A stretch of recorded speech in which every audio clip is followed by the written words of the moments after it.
اللہ پاک نماز نہیں پڑھتا مگر اپنے حبیب پر اپنی شان کے مطابق درود بھیجتا ہے۔ تو اگر میں یہ کہوں، اور علماء بھی موجود ہیں، کہ جتنے اعمال ہیں وہ انبیاء کی سنت ہوا کرتے ہیں، اور لوگ انبیاء سے سنت لے کر، انبیاء کی نقل کر کے اللہ کی عبادت کے طریقے حاصل کیا کرتے ہیں۔ اللہ پاک فرماتا تو ہے کہ نماز ادا کرو، مگر نماز سکھانے کے لیے نبی کو سامنے کرتا ہے۔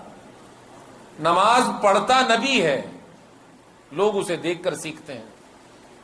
روزہ حکم خدا کا ہے مگر رکھتا نبی ہے۔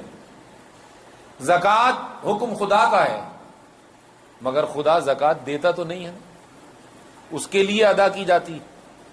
تو زکوٰۃ کی راہ بھی نبی دکھاتا ہے، روزہ بھی نبی رکھتا ہے، نماز بھی نبی ادا کرتا ہے، حج بھی نبی کر کے دکھاتا ہے۔ تو یہ سارے اعمال جن کے کرنے کا حکم خدا دیتا ہے، وہ خدا خود اتر کے کر کے نہیں دکھاتا، خدا تو حکم دیتا ہے، کر کے تو نبی دکھاتا ہے۔ لیکن مجھے بتاؤ کہ کیا نبی کا درجہ خدا کے برابر ہوتا ہے؟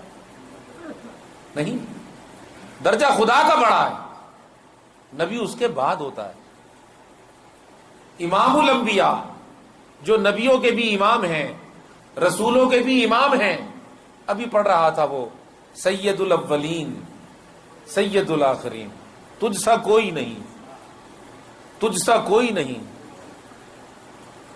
کہہ رہا تھا نا وہ شاعر، اپنی محبت کا اظہار کر رہا ہے۔ اے رسول امین خاتم المرسلین، اے امانت دار رسول، تو نبوت کا اور رسالت کا ختم کرنے والا ہے، تیرے بعد کوئی نبی نہیں، تیرے بعد کوئی رسول نہیں، تو نبیوں کا بھی سردار ہے، تو رسولوں کا بھی سردار ہے، تو اولین کا آقا، تو آخرین کا مولا، تو ختم الرسل، مولائے کل۔ غبار راہ کو بخشا جس نے فروغ وادی سینہ، اقبال پکارا نگاہ عشق و مستی میں، وہی اول، وہی آخر، وہی قرآن، وہی فرقان، وہی یاسین، وہی طٰہٰ، وہ ساری شانوں کا مالک ہے، مگر خدا کی قسم دعوے کے ساتھ کہتا ہوں الوہیت نہیں ہے اس میں، خدائی نہیں ہے اس رسول میں، ربوبیت نہیں ہے اس رسول میں۔ بے شک وہ رب ہے، کسی اور معنی میں ہے کہ وہ کائنات کو پالتا ہے، وہ رب ہے جو کائنات کو پالتا ہے، مگر رسول پاک کے اندر اگر والدین والی شان ہے تو اس کا کوئی معنی اور ہے، یہ الگ موضوع ہے۔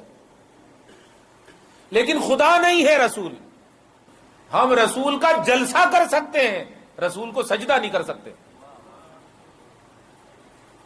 رسول کا جلسہ ہے مگر اس کو سجدہ نہیں ہے، تو ساری شانیں رکھنے کے بعد بھی اس کا درجہ خدا کے بعد ہے۔